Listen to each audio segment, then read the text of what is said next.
Hi hello welcome to our channel. నేను మీ సిరి. ఈరోజు మనం చెప్పుకోబోయే కథ నిరీక్షణ పార్ట్ 16. కథలకు వెళ్ళే ముందు వీడియోని లైక్ చేయండి. మీకు అందరికంటే ఎవరు ఎక్కువ ఇష్టం అని అతిథి అడుగుతున్న ప్రశ్నకు ముగ్గురు షాక్ అయ్యారు. ఏంటిదంతా అన్నట్టు చూస్తున్న మోక్ష వైపు చూసి కళ్ళార్పింది అదితి. నేను చూసుకుంటాను, కంగారు పడుకో అని మోక్షకి భరోసా ఇచ్చింది.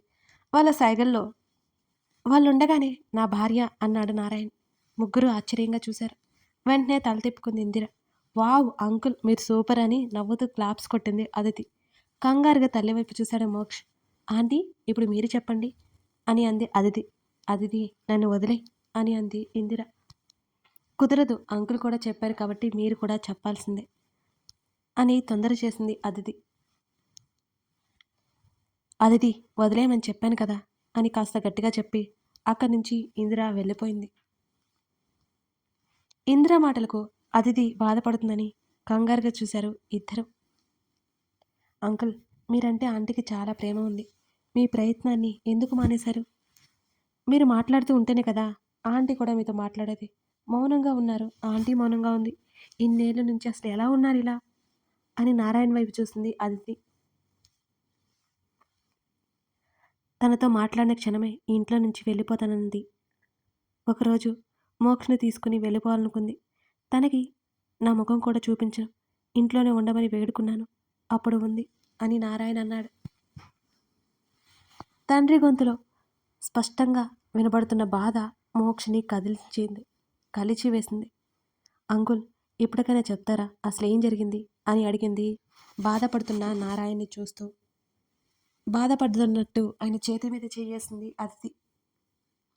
నా చిన్న కొడుకు ఇంట్లో నుంచి వెళ్ళిపోయాడు తల్లి, వాడు స్వభావం వేరు, నేను కొట్టాను అని ఇబ్బందిగా చెప్తుంటే అదంతా నాకు తెలుసు అంకుల్, ఆ తర్వాత ఏం జరిగిందో అది చెప్పండి అని అడిగింది అదితి. వాడు కనపడలేదని మొత్తం వెతికించా, అయినా ఉపయోగం లేకపోయింది.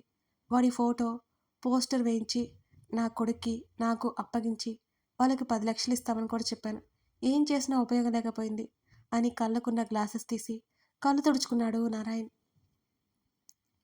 ఆయన ఆ తర్వాత ఇందిర నాతో మాట్లాడేది, కానీ ఓ రోజు నేను ఇంటికి వచ్చేసరికి ఏడుస్తూనే ఉంది. ఏమైందని అడిగితే కోపగించుకుంటుంది. ఓపికగా అడిగి చూశాను, నా చిన్న కొడుకు ఫోన్ చేశాడని చెప్పింది.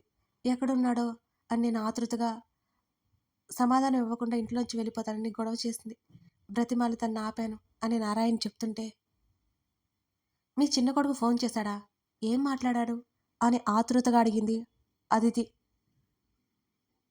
వాడు ఇంట్లో నుండి వెళ్ళిపోవడానికి కారణం నేను అని, వాణ్ణి నేను ఇంట్లో నుంచి వెళ్ళిపోమని చెప్పానని చెప్పాడట అని అన్నాడు నారాయణ్. ఇప్పటి వరకు నేను ఏదో అంటే వెళ్ళిపోయాడనుకున్నా ఇందిర తర్వాత నేనే పంపించానని నాతో మాట్లాడమే మానేసింది. మోక్షని తీసుకుని వెళ్ళిపోతానని అంటే వదిలేసి వెళ్ళమన్నాను. మోక్ష కోసం ఇక్కడే ఉండిపోయింది. నేను ఎన్నిసార్లు మాట్లాడడానికి ప్రయత్నం చేసినా తను వినలేదు అని దిగులుగా చెప్పాడు నారాయణ్. వెంటనే అక్కడి నుంచి వెళ్ళిపోయాడు ఆయన కూడా. చెరోవైపు బాధగా వెళ్ళిపోయిన తల్లిదండ్రులను చూసి మరింత దిగులుగా అయిపోయాడు మోక్ష్. వెంటనే అతని చేతిని పట్టుకుని గదిలోకి తీసుకెళ్ళిపోయింది అదితి. అతని హత్తుకుని అదితి సారీ అమ్మ తరపున అన్నాడు. అమ్మ మాటలు పట్టించుకోకు, బాధలో అంది అని అతను చెప్తుంటే, నువ్వు ఇంటికి వెళ్ళు అంటూ ఆమెను వదిలాడు. సాయంత్రం వెళ్తానులే అంటూ అతనితో పాటే బెడ్ మీద కూర్చుంది ఆమె. మోక్ష చేతిని పట్టుకుంది. చిన్నప్పటి నుంచి తల్లిదండ్రులతో ఉన్న వాళ్ళిద్దరూ కలిసే లేకపోవడం, కనీసం ఇద్దరు కలిసి తనతో ఆడుకోకపోవడం, భోజనం చేయకపోవడం, ఇంకా ఇంకా చాలా గుర్తుకొస్తుంటే కన్నీళ్ళు వచ్చాయి అతనికి కూడా. అతని తలను తన హృదయానికి అదుముకుంది. అదితిని చుట్టుకుని ఏడుస్తుంటే అతను పైకి ఎలా ఉన్నా అతని మనసు ఎంత సున్నితమైనదో అర్థమైపోయింది ఆమె కూడా. అతని తల నిమురుతూ ఓదారుస్తోంది అదితి. అతని కన్నీళ్లు తన్ని తాకుతుంటే ఆమెకు కూడా కళ్ళల్లో నీళ్లు వచ్చినాయి. ఆమె ఒడిలో తల పెట్టుకుని కళ్ళు మూసుకున్నాడు. కళ్ళు తుడుచుకుని తను వెళ్ళిపోతే అతని పరిస్థితి ఏంటా అని ఆలోచిస్తూ అలాగే ఉండిపోయింది అదితి. మోక్ష్ మెల్లిగా పిలిచింది. కళ్ళు తుడుచుకుని ఆమెను చూశాడు అతను.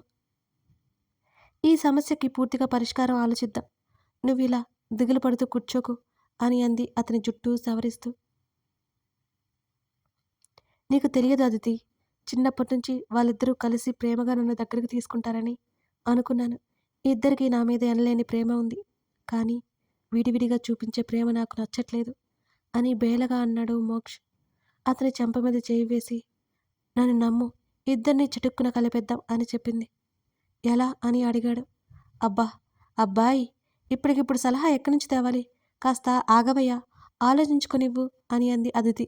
ఓకే ఓకే కూల్, నేను బాగా ఆలోచించి నీకు విషయం చెప్తానులే. సరే అని బుద్ధిగా తల ఊపాడు మోక్ష్.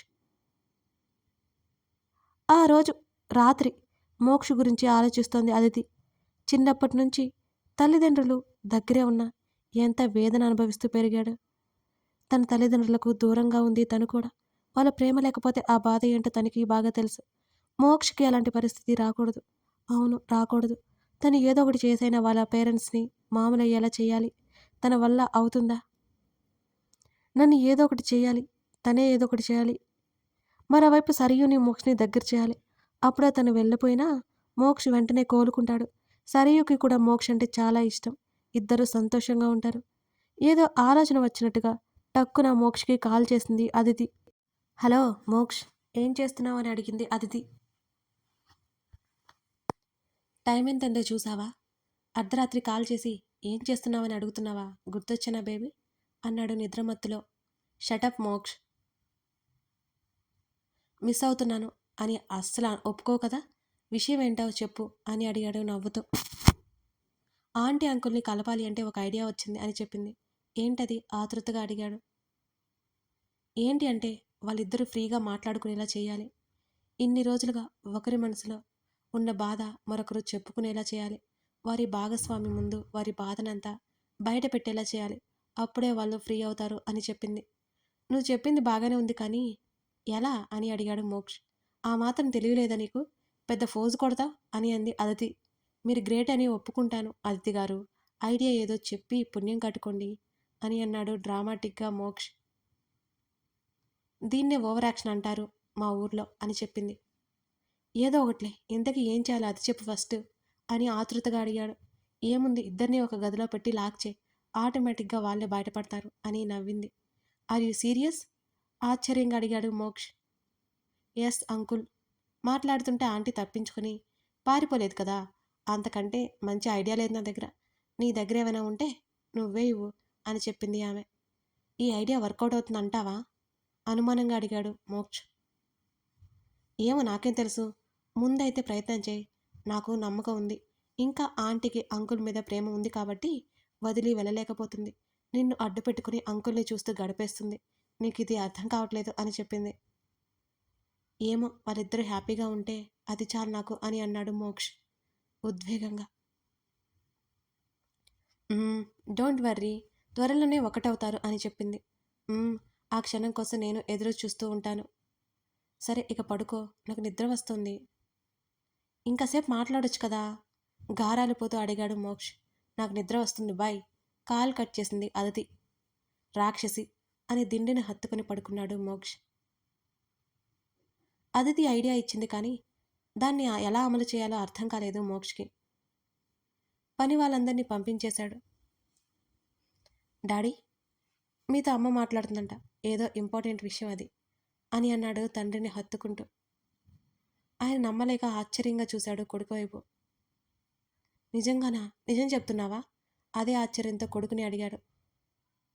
అవును డాడీ, చివరి అవకాశం ఇదే మీకు. మమ్మీకి మీ మీద ఉన్న ప్రేమను బయటికి రప్పించండి. చాలా జాగ్రత్తగా మాట్లాడాలి, అర్థమైందా? అక్కడుంది మా అమ్మ. అమ్మని ఇబ్బంది పెడితే ఊరుకోను అని చెప్పాడు నవ్వుతూ. థ్యాంక్ యూ నాన్న, థ్యాంక్ యూ సో మచ్. కొడుకుని హత్తుకొని గబగబా ఇందిరగది వైపుకు వెళ్ళాడు నారాయణ్. వెళ్ళి ఇందిరగది తలుపు తట్టాడు. తలుపు తీసి ఆశ్చర్యంగా చూసింది. వెంటనే లోపలికి వెళ్ళాడు. ఆమె ఇంకా ఆశ్చర్యంగా చూస్తుంటే మౌనంగా అక్కడే సోఫాలో కూర్చున్నాడు నారాయణ్. కోపం ఉన్నట్టు ఇన్ని రోజులు నెట్టుకొచ్చింది కానీ తన భర్త అలా సడన్గా ఎదురు రావడంతో ఫేస్ చేయలేకపోయింది ఇందిర. మెల్లిగా తలుపు లాక్ చేశాడు మోక్ష్. ఇందిర పిలిచాడు. ఆమె పలకలేదు. ఇందు మళ్ళీ పిలిచాడు. అయినా ఆమె నుంచి ఎటువంటి సమాధానం రాలేదు. నా మీద ఇంకా కోపం పోలేదా? నన్ను ఈ జన్మకు క్షమించలేవా? లేచి నిలబడి ఆమెకు ఎదురుగా వెళ్ళి అడిగాడు. ఆమె ఏమాత్రం మాట్లాడడం ఇష్టం లేనట్టుగా ముఖం తిప్పుకొని కిటికీ దగ్గరికి వచ్చింది. నేను చనిపోతే నా కోసం ఏడుస్తావా అని నారాయణ్ అనగానే ఆయన వైపు ఆశ్చర్యంగా చూసిందామె. చెప్పు ఇంద్ర, నేను చనిపోయాక కనీసం నా కోసం కన్నీటి బొట్టైనా రాలుస్తావా అని అడిగాడు. ఏడుస్తూ అటువైపు తిరిగిపోయింది ఇందిర. ఇంకా నన్ను మోసం చేయాలని చూస్తున్నారా? నా కొడుకుని దూరం చేశారు. ఇప్పుడు మళ్ళీ ఏం చేద్దామని వచ్చారు? నాకున్న ఈపాటి మనశ్శాంతిని కూడా మీరు దూరం చేద్దామనుకుంటున్నారా అని అడిగింది ఆమె ఆవేశంగా. వాడు నీ కొడుకే కాదు, నా కొడుకు కూడా. నా కొడుకుని నేను ఎలా దూరం చేసుకుంటాను ఇందిరా? అది నువ్వు ఆలోచించలేకపోయావా అని అడిగాడు ఎంతో బాధగా. మీ కొడుకు అనుకుంటే మీరు ఇలా చెయ్యరు, చేసేవారే కాదు. పసిబిడ్డని ఇంట్లో నుంచి బయటికి గెంటేశారు. మనం అసలు మీకు మనసు ఎలా ఒప్పిందండి? ఆవేశంగా అరిచింది ఇందిర. ఆయన విరక్తిగా నవ్వి, నాకు మోక్ష ఎంత వాడు అంతే. ఇది తప్పు చేశాడని 2 దెబ్బలు వేశానే కానీ వాణ్ణి ఎప్పుడూ నా నుంచి దూరం పంపేయాలని అనుకోలేదు. మోక్ష కంటే వాడే ఎక్కువ నాకు ఇష్టపడతానని అది నీకు కూడా తెలుసు. వాడి అల్లరితనానికి సంఖ్యలు వేయడానికి మాత్రమే వాడితో కోపంగా ప్రవర్తించేవాడిని. అంతకుమించి నాకు వాడి మీద ఎటువంటి కోపం లేదు. ఈ విషయం నేను పోయేలోపైనా నమ్ముతావో లేదో అని బాధగా అన్నాడు నారాయణ్. ఆ మాటకి మరింత బాధ కలుగుతున్నా పైకి మాత్రం సమాధానం చెప్పకుండా మౌనంగా ఉండిపోయింది ఇందిర. ఆమె దగ్గరికి వెళ్ళి చేతులు పట్టుకోగానే విసుగ్గా చూసింది ఆమె. ఇందు, మన మోక్ష మీద ఒట్టేసి చెబుతున్నాను, నిజంగా నిజంగా నాకేం పాపం తెలియదు అన్నాడు కన్నీళ్లతో. మొదటిసారి తన భర్త కళ్ళల్లో నీళ్లు చూస్తోంది ఇందిర. ఎంత కఠినంగా ఉండాలి అనుకున్నా ఆమె వల్ల కావడం లేదు. ఆమె మనసులో లోపల ఎక్కడో మెల్లిగా కరిగింది. ఏమాత్రం బయటపడనీయకుండా అని చేతులు విడిపించుకొని మరోవైపుకి తిరిగిపోయింది ఇందిర.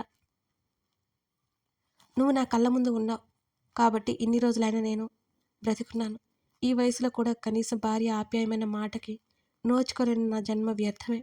నీకు కూడా నీ కళ్ళ ముందు నేను తిరుగుతుంటే ఇష్టం లేదు కదూ అంటూ గుండె పట్టుకొని కుప్ప కూలిపోయాడు నారాయణ్. చప్పుడు వినిపించగానే వెనక్కి తిరిగి చూసిన ఇంద్రకి తన భర్త నేల మీద పడిపోయి కనిపించాడు. ఆమె కళ్ళు పెద్దవైనాయి. భయంగా భర్త వైపు చూసింది. నిజంగానే ఆయనలో చలనం లేదు. ఏవండి ఏవండి భయంగా అతని దగ్గర కూర్చుని పిలిచింది. ఆయన ఉలుకు పలుకు లేకుండా పడిపోవడం చూసి కంగారుగా వెనక్కి జరిగింది భయపడుతూనే. వెంటనే తేరుకుని తలుపులు తీద్దామని ప్రయత్నం చేసింది ఆమె. మోక్ష్ మోక్ష్ గట్టిగా తలుపులు బాదుతూ ఏడుస్తూ పిలుస్తోంది ఇందిర. తల్లి కోపంతో పిలుస్తుందేమో అనుకుని వెళ్ళలేదు అతను కూడా. మోక్ష్ త్వరగా రా, నాన్న, ఇక్కడ మీ నాన్నగారు పడిపోయారు అని గట్టిగా అరుస్తోంది ఇందిర. తల్లి ఏడుపు మాత్రమే వినిపిస్తుంటే అక్కడే ఉండలేక గబగబా పైకి వెళ్ళాడు మోక్ష్. అమ్మా అన్నాడతను తలుపులు తీయకుండానే. మోక్ష్ డోర్ లాక్ పడింది. ఓపెన్ చే, అక్కడ మీ నాన్నగారు కుప్ప కూలిపోయారు నాన్న అని వణుకుతూ గట్టిగా అరుస్తుంటే గబుక్కున తలుపు తెరిచే లోపలికి వచ్చి చలనం లేకుండా పడి ఉన్న తండ్రిని చూసి ఆశ్చర్యపోయాడు మోక్ష్. వెంటనే మోకాల మీద కూర్చుని తండ్రిని పిలిచాడు. తండ్రి నుండి ఎటువంటి ఉలుకు పలుకు లేదు. వెంటనే తండ్రిని తీసుకుని కారు దగ్గరికి పరిగెత్తాడు. వెనక ఏడ్చుకుంటూ బయలుదేరింది ఇందిర కూడా. ఇద్దరు ఏమాత్రం ఊహించలేదు అలా జరుగుతుంది అని. సరాసరి హాస్పిటల్కి తీసుకువెళ్ళిపోయాడు. హాస్పిటల్లో జాయిన్ చేశాడు మోక్ష్. తన దురదృష్టానికి లోపలే కుమిలిపోతూ విజిటర్స్ హాల్లో కూర్చుని ఉంది ఇందిర. కథ కొనసాగుతోంది. ఇందిర నారాయణ్ కలుస్తారా? అసలు అప్పుడు ఏం జరిగింది, ఎలా తెలుసుకుంటారు? మోక్ష్ తన తమ్ముడు కోసం కనిపెట్టగలడా? ఇవన్నీ తెలియాలి అంటే ఈ కథని ఇంకా పూర్తిగా చూసేయండి. కథ నచ్చితే లైక్ చేసి కామెంట్ చేయడం మాత్రం మర్చిపోకండి ఫ్రెండ్స్. అవి మన స్టోరీకి చాలా చాలా అవసరం. Thank you for watching this video.